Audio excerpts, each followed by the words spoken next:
Chronic Maven here. It has been, I think, about a month since I filmed. I've just been trying to save up some spoons, and I've had some big events going. So I am back, and today I'm going to talk about adrenaline. It's a good one. So I'm first going to allow my dog to come up and say hi, if he's gonna. He heard me filming. He knows when I film that he usually is the star of the show, at least in my knitting podcast. But anyway, are you gonna come out? Come on. Come on up. Come on up with Mama. Oh my goodness. Dougie, you're stalling the whole filming here, buddy. Come on. Up. There he is. All right, buddy. Yeah, you're not supposed to be the star of the show, my love. That's the other podcast. Can you lay down? Down. What? Okay. Anywho, how am I feeling? How I look right now is kind of a good example of, but you don't look sick. I actually put some makeup on today, like full-on makeup, like foundation, everything. And I decided to do that because, for multiple reasons. I mean, one, it's a good example of, but you don't look sick, because I really don't feel very good. And adrenaline is helping me through for filming, so another good example. And two, I've been with my hubby for 11 years. We started dating 11 years ago. I cannot believe that. And we plan on going out to dinner later, which I will save spoons, I will rest later to do so. It's just to a local place, and we'll celebrate doing that. And it's going out for a Cubano at a local place called Stars.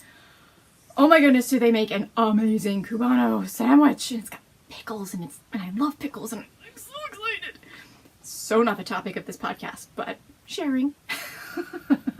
So I'm trying to amp myself up for that, and throwing out some makeup on my face usually helps me with that. It just makes me feel a little better, a little more human. And what was funny though is the other day, so my hubby works from home certain days of the week, and I was like, well, I had to take a full shower. I took a full shower, including washing my hair. I was like, I don't know if anybody saw my Facebook post the other day. And I was so tired, but I'm like, I really just want to look a little bit better for him so I don't look so... He always sees me, he comes home, and I've got the messy bun going. I look like I just rolled out of bed, basically, when he sees me. So I'm like, I'll put a little makeup on my face. Just a little mascara, just a little something. I look in the mirror, like, an hour or so later, and I was like, bah. I almost looked worse having makeup on my face than if I had just gone without. I had the dark circles under my eyes, I was like a ghost, and my hair was all... It was... Ugh. It's like, okay, you do look sick. You look like shit. It was really bad. And he didn't even show it, and when I brought it up, he goes, well, you're beautiful. And I was like... I mean, he teased me a little bit too, but in all seriousness, still tells me I'm beautiful even when I look like that. And I'm like, okay, if a man could tell me that I still look beautiful when I look like that, that's pretty great. So he's a keeper. So 11 years, like, worth some makeup. Even though I had to do full makeup yesterday to go into the office, worth putting on the face again for my hubby. And for myself, But yeah, I have been dealing with major fatigue lately, and I've had issues with fatigue, but not so many days in a row.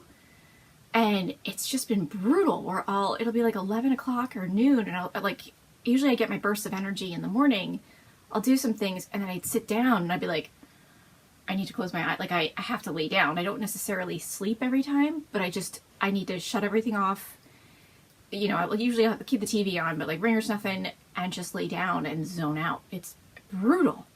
So that's been hitting me a lot lately. And the scary one, last night, it woke me up as I had I've had this trouble with this before, major sciatica going in my right leg down into my foot. Where when this happened last time, this was after Christmas last year, I couldn't walk for almost 3 weeks. I literally crawled around my house. I couldn't put any pressure. All the pain went into my foot. Could not put any pressure at all. Dignity went out the window. I was literally using a walker, tennis balls on the ends included, a cane, which I still use occasionally if it's giving me trouble, or just my back in general or whatever. It was brutal. So having this pain back is scaring the crap out of me. I'm like, okay, what do I need to do?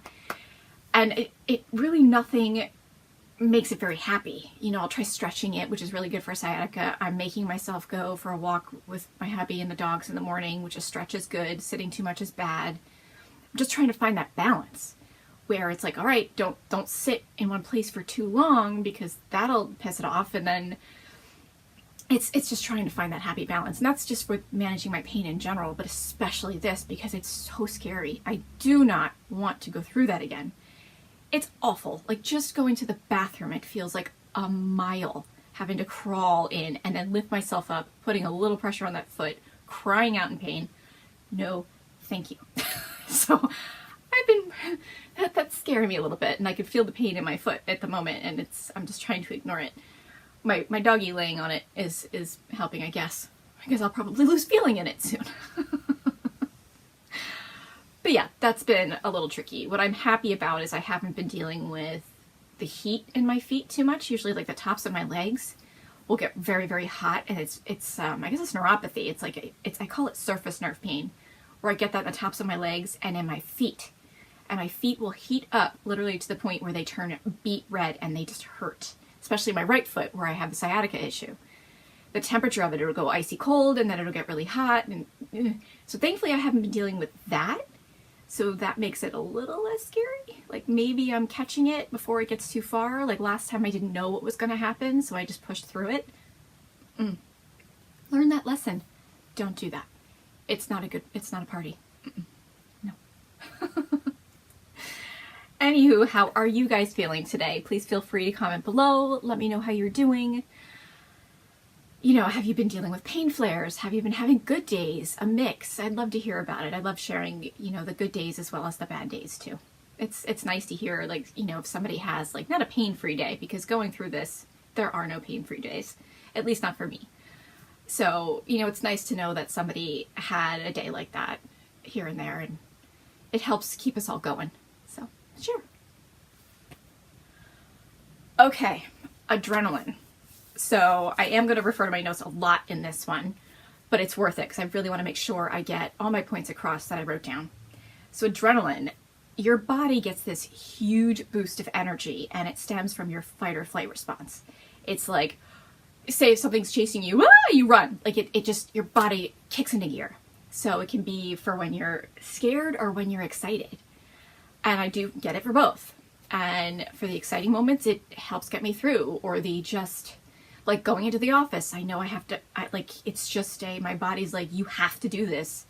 Get up, do this, do that, boom, boom, boom, get in, go socialize, you're switched on. The adrenaline gets me through that, which is helpful for those moments. However, you get that boost, right? And it can, like I said, it can be a stressful situation or a happy one. And it'll only get you through so much too. And you pay for that adrenaline rush. People don't realize that either. They see you in this adrenaline rush, like, and they're like, oh yeah. And then later they don't see me after when I'm like, thud. So I'm actually very surprised after my day yesterday that I could still, you know, get up and walk the dogs this morning, which really just made my foot unhappy. And still put, like, I even showered, didn't wash my hair, and threw makeup on my face, and did that all, and then immediately started to film. So there's adrenaline for you happening right there. But I am surprised considering, you know, yesterday and all that I did yesterday, that today I'm mobile, and that's great. You know, sometimes that happens. You'll expect to crash really hard from something, and then your body will surprise you, and it's a happy surprise. I will take it any day. I'm still dealing with the sciatica in my leg, but not as big a crash, and so far the fatigue hasn't hit me today, so that's good. I'll take it. And what happens when you get this adrenaline rush is your body just hurts so much more, a lot more. And so you know ahead of time you're gonna be paying for this, and it's not gonna be pretty. And it just causes increased sensitivity and pain. Who wants that? It's scary and it gives you anxiety. We'll get to that. So, like I said, adrenaline will really only get you so far. Yeah, and when you let it kick in, you know you're going to pay for it. It's like I just said, it'll cause anxiety. Anticipation of the pain after. I get this a lot with doctor appointments where I'll get that boost of adrenaline, but the anxiety is so bad. So I have the anxiety and the adrenaline working with me. The crash after that, after a doctor's appointment, sucks. Totally sucks. And then I get it, like I said, for exciting things too. And I'll crash, but it's just maybe it's a different type of crash. And I'm going to take a sip because I'm getting a little tickled. So those are things we know are going to happen. You learn this going forward, like when adrenaline kicks in, and especially when it's along with anxiety, it's not fun. No. The other part is if I know I have a lot of social engagements or doctor's appointments or things coming up, the anxiety makes it that much worse too. It's like I know all that's coming. I know adrenaline will get me through it, but just the anxiety of having so many things on my calendar too close together just works me up. And I try not to get all worked up, but it's hard not to. Like, you know how much you're going to pay for it after. It causes anxiety. It's hard to be calm about that when you know, like, you're already in pain and you're inviting more pain. So, yeah. Who wants to do that? I mean, really. And I'm sorry, I'm getting a horrible tickle and this is terrible timing. Okay. The problem is when people see you in an adrenaline rush and they're like, wow, but you don't look sick. They don't see you after. They don't see you when, at the end of the day, when you're possibly in tears for all you put yourself through and that crash starts coming. They don't see it when you have to immediately go home and put on your pajamas and climb into bed. They don't feel that extreme increased sensitivity and pain and deal with that. This pain is so different than regular pain. It's just not the same. So they don't see that. They just see, hey, you look fine. Wow, you're doing better. Yeah. Honey, that's adrenaline getting me through. Some days I do have good days, and it's not always adrenaline. It depends on if it's just me out and I'm having a good day and I feel good and whatever, that's different. But with adrenaline, it's a whole new ballgame. And then, like, for them, when you crash, it's convenient. Like, oh, well, now you're in pain, but you were just fine 2 seconds ago. And it's very, very difficult to explain it to people who aren't dealing with this, that feel like, with pain, you just kind of deal with it. And you just push through it and whatever. It's pain, just suck it up, deal with it. Whew. This is so different. So different. And anybody suffering from a chronic pain condition understands what I mean. But it's very difficult to explain that to people who aren't dealing with this and don't get it. That, yeah, I'm great right now, adrenaline, and they don't understand that that's what's getting you through, and that some days you do have good days, and you're allowed to have those good days and enjoy them and not have to hide or pretend that you don't have good days just so people believe you that you're sick. But it makes me feel, at least I had these moments where it would make me feel almost guilty. Like I said, like I felt like I had to hide, like, or even myself, like if I have a good day, it's almost like you have these moments like, is something really wrong with me? And then you have a bad day and you're like, yep, something is wrong with me. Absolutely. Yep. But it does. It's like knowing that people don't understand and will see you on those good days. It does. It makes you feel almost guilty when you show you're having a good day. It makes you feel almost wrong. It makes you feel like they're not going to believe you if you show that you're feeling fine. And that kind of stinks. It's hard to deal with that. It's no joke. I mean, you really shouldn't care what other people think, but it's still hard to deal with that and the judgment. Right? I mean, look. So here, what I want to do, I'm going to actually pick up my phone for this one. This is a good one. So here's what I had to do yesterday. And when I tried to explain to somebody, they're like, well, you just came into work. Why is it so hard? Somebody literally asked me, it was just a basic question. It wasn't to be judgmental or anything, just genuine curiosity.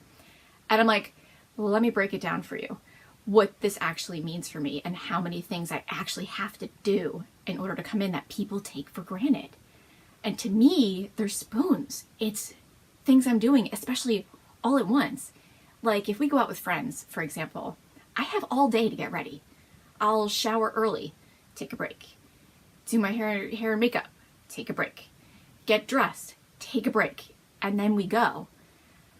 With going into the office, which is a good example, I have to do all those things all immediately and then travel. So this is a breakdown, and it just saying it's like exhausting when you put it this way. I thought it was a really good way to put it. So I'm like, all right, these are all the things I had to do to go to work. Get out of bed, take my meds. Immediately get dressed. I showered the night before because I know that's going to take a lot of spoons. It was just a smart decision.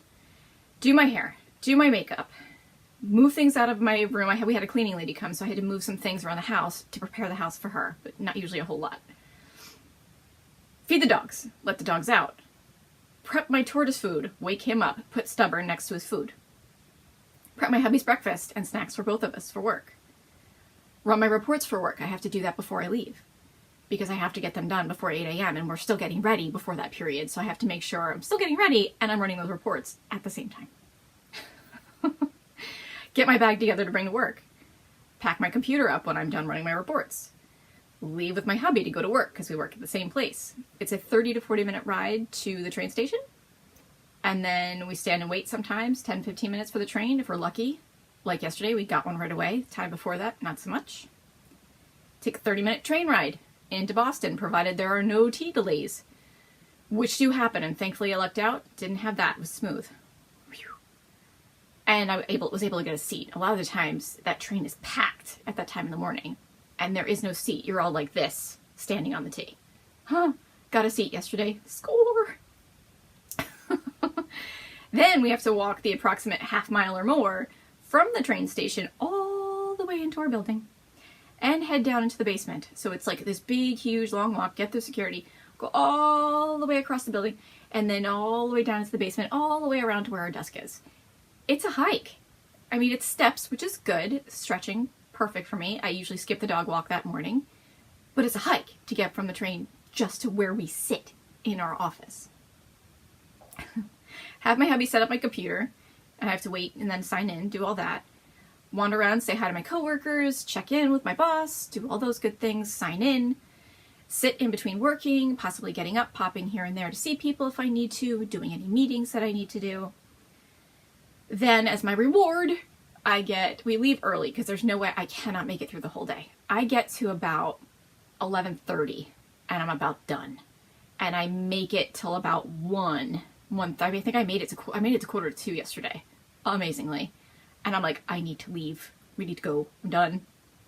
So we'll leave, and my treat is that we get some lunch before we go home. And it's usually places that, I don't get to see often because I don't commute in with him. I work from home. So we went to one of my favorite places yesterday where they have Meat Hall, where they have a ton of different selections of beer. So good. And I think the one we tried yesterday was Zonk by Grim Brewing.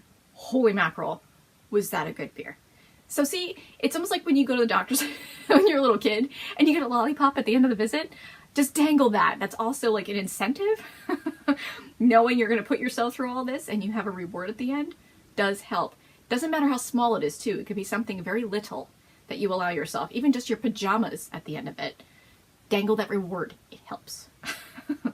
Then we have the 30-minute tea. We have to wait for the tea, the train station again. 30-minute ride back to the station. And then a 30 to 40-minute ride in traffic to get back home. And then I didn't even include walking out of the house, getting down, getting into the car, getting out of the car, going to the tea. All of that is included too. That's like why running an errand for me is so much more. People are like, oh, I just run up to the grocery store. I'm like, I have to walk out of my house, go down, get in the car, buckle up, drive, get out of the car, go in the store, do my thing, get back in the car, buckle up, drive to the house, get out of the car, like that, all those steps. I didn't even include that in here. Those are all spoons for me. And it's something that everybody takes for granted. And that adrenaline helped me do all of that yesterday because it's like, I have to go in. I have no choice. I've got to make this happen. And my body just kicks into gear. It's like, all right, and I can't always count on that either. That will not always work. You can't just say, well, adrenaline will kick in, it'll be fine. That's not always the case. It really just depends on the situation and it depends on your personality or whatever. All of the things. to whether it's going to kick in. So, but the crash is brutal. I'm really, really concerned about my foot. But again, I had no choice. So now I just kind of have to deal with this. And we have a pretty restful weekend this weekend, thank goodness, except for going out to dinner tonight, which is still, you know, restful. I mean, it's still out, still socializing, being switched on, but the reward is I get my Cubano and some good beers. Again, and then I get some quality time with my hubby. I love doing that. Like, I'm home so much, and then a lot of weekends will be like we just order in or have dinner in, and it's so nice just to get out. So having 2 nights of that in a row with him, even though it's hard on me, is still awesome. And I enjoy that. And I know I like that I can still do that and appreciate that I can do that. Don't take that for granted. For reals. Seriously. So be careful with adrenaline. You'll count on it in certain situations, but manage it as best you can. Rest and don't push it beforehand. If you know you're going to have a day where, like, I knew I was going to have to go into the office, I rested beforehand as best I could. I'm like, don't push it this week. You know you have to go in the office and it's going to be hard. Don't do this to yourself. You've got to rest beforehand. So maybe the crash won't be so as hard after because you didn't kill yourself all week before that big event. But to me, it's really worth it to let it happen sometimes. I mean, really, when adrenaline kicks in, like with the office, it helped me get through. But for like big events and good things, it's worth it. Like, you know you're going to pay for it after. But to me, it's like, I don't care. I want to be able to go enjoy these things and do these things. And it sucks that I have to pay for it after. But okay, I still get to go and enjoy these awesome things. So my baby sister just got married. That's a really good example. And I'm like, I you know, adrenaline is going to get me through. And I'll be on cloud 9 adrenaline because I'm so ridiculously happy for her and my now brother-in-law that it's going to be like, woo, I'm amazing. And I walked down that aisle and I stood up for her and I was able to do that. And that's an amazing thing. And I danced. Oh my God. I danced a little bit. I was hoping I could last a little bit longer. But like, I think I was on about my 5th wind by mid-reception. And I was like, almost like somebody pulled the plug and I was like, meow. I was like, uh-oh. I was getting so tired. I'm like, and I hadn't slept because stupid excitement doesn't let me sleep either. I don't sleep well to begin with. But it's really bad when you're stupid excited and anxious and nervous and all the things. For about 4 nights in a row, I maybe got 2 to 3 hours sleep, and not even consecutive. So by that point, I'm like, uh-oh. And like the big part was done. Like we had walked down the aisle and we'd done all our photos, and now it's just a fun time. So it's where you start to come down. And I had done my speech with my other sister. We did one together, thank God, because I needed to share because I was going to cry. But I mean, it was that moment where your body's finally like, oh, we're done with all the, oh. But I was hell-bent and determined. All of my energy went to keep that smile on my face because I was just so happy, and hell was going to freeze over before I was going to take that pain mask off and let people see what was happening on the inside where my body was giving up on me. I'm like, damn you. I'm like, come on, just a couple more hours. Really? Is that too much to ask? It got me through the big stuff. But I've had bad experiences before with letting my pain mask slip and people freaking out. And like, especially there, I'm like, no. I'm like, I am happy. I am smiling. This is staying here. Because that's what I said. So all of my energy was into just enjoying the moment, smiling, and just being present. And then as soon as we left the reception, I was like, okay, now you can crash. Now it's official. Go. And I was like, oh my God. I immediately went back to the house we were staying at, took off my dress, and I was like, oh, even though my dress was amazing, it's so comfortable, and put on pajamas, and I was getting into such bad shape, like air conditioning was really killing me. Like the shuttle bus we had home, I was like I was so sensitive to temperature at that point. I always am, but it was really kicking in. We get back to the house, I get into bed, hubby tucks me in, and I'm like this. I have a sweatshirt on, I'm like, and I'm not usually a person that gets that cold. And then realized that the air conditioning vent is blowing full force on my face. I'm like, so I text my husband, I'm like, can you please come fix the vent for me? It was so pathetic. It was so bad. I'm like, I'm so cold. So he comes in, he fixes it, and then actually turned the air conditioner off because it was cooling down outside anyway. We didn't need it on. I was like, I love you so much. And poor guy, because it got stuffy in the room. I wake up early and turn the fan on for him, and he's like, oh my God, thank you. The poor guy suffered through a stuffy, warm night just so that I'd be comfortable. And again, he's a keeper. I was trying not to like giggle when I did it. I'm like, I'm so sorry. That poor man really just is still super sweet and dealt with that just so that I could finally try to be a little comfortable and get a little sleep, which I did. Still not great, but it was still better than I had been. My poor body was just like, no. It's like, you really put me through all this excitement. No, no, no, no, no. All this anxiety. You're done. Do not pass go. That's it. I did manage to make it, like the adrenaline was still kind of going, even though I was crashing, where we drove part way home instead of the whole way, because it's a hike for where we were. It was like another hour and a half on top of our 5-hour ride. So we stopped and stayed with my brother-in-law and now new sister-in-law.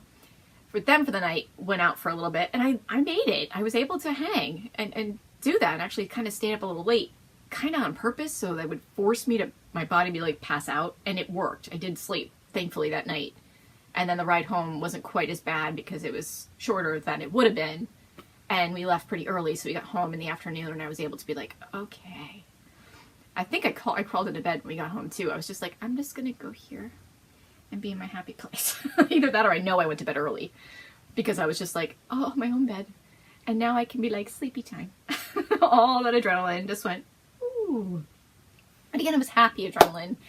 And all of that to me is so freaking worth it. Like for something like that, where I could be like, you know, if I'm dancing and like for a little bit, I'm like, I feel nothing. Enjoy those moments and don't, you know, and I don't care if people there were like, well, now she looks fine. Oh, isn't that convenient? And getting judgments and whatever. You know, in the words of my husband, and I wrote them down, he goes, it doesn't matter. Be me. Own my disability. Be confident. I've got this. And who cares what other people think? Those who care get it. And that's all that matters. So I had that in my head. That was my mantra. I'm like, you know, some people know I'm sick. They don't understand. But, excuse me, but fuck it. I'm going to dance. I'm going to enjoy this day and be there and be present and just enjoy this amazing moment with my family. And, you know, with my little baby sister and being just like so freaking ridiculously happy for her. I can't even stand it. Obviously the adrenaline is still there even a few weeks later. But just be you. Own it. Be like, yep, I have a disability. Nope, some people don't get it. Who fucking cares? Yes, I said the F word twice. I think I cursed a little bit in this episode. But it's a different than my knitting one, so this one I feel like I have a little bit more freedom. But, you know, I'm just trying to give you that boost as well as myself, you know, trying to give that boost out and be like, yes, it helps me as well. Just like doing this podcast, you know, it's been helping me as well to talk about it. And, you know, I've had so many of you, thank you so much, reach out to me and tell me how much this has helped you and how much you can relate to it. And that it's nice that you have a place you can go to talk about it and not be judged and not feel like you're talking to the same person and complaining to them all the time and all of the things. This is a safe place where you can come and share what you're going through and be there for one another. So thank you guys so much for reaching out to me for that. It means the world to me. And like I said, it helps me just as much as it helps you. It's therapeutic, you know, just talking about it and trying to be positive about it. And, you know, yeah, some of this sucks and it's negative and it's bleh, but just trying to keep that peppy, upbeat me. That's who I am. I'm a peppy, upbeat, bubbly. I'm bubbles and sunshine and rainbows. Keep that, you know, keep that going. And that's important to try to keep that going. And some days I will throw a pity party. I will absolutely do that. I think we all should. We earn those days. But I try not to get stuck in them. And doing this has helped me, you know, really power through because it's been rough. I've really been dealing with a lot of pain and a lot of flares. And this has helped me a lot. So thank you guys. And so has I am going to change for dinner. I'm wearing T-Rex earrings, which I'm very happy about right now. And I'm wearing unicorn pants because I can. Because why not? And one of my favorite shirts, which you'll see on my Facebook page, is be a nice human. Because that's the mantra. Be a nice human. I think my other one is something like be a nice person, but do no harm, but take no shit. Both are my mottos. So do no harm, but stand up for yourself and be a good human. So, all right, now I'm rambling. So I'm going to get going. Thank you guys so much for joining me. And like I said, find me on Chronic Maven on Facebook, Instagram, on here. Comment and, let me know how you're doing, or tell me anything you want me to talk about, or things you think I should talk about, or any questions you have. Please feel free to comment and share. I'll see you guys later. Bye, guys.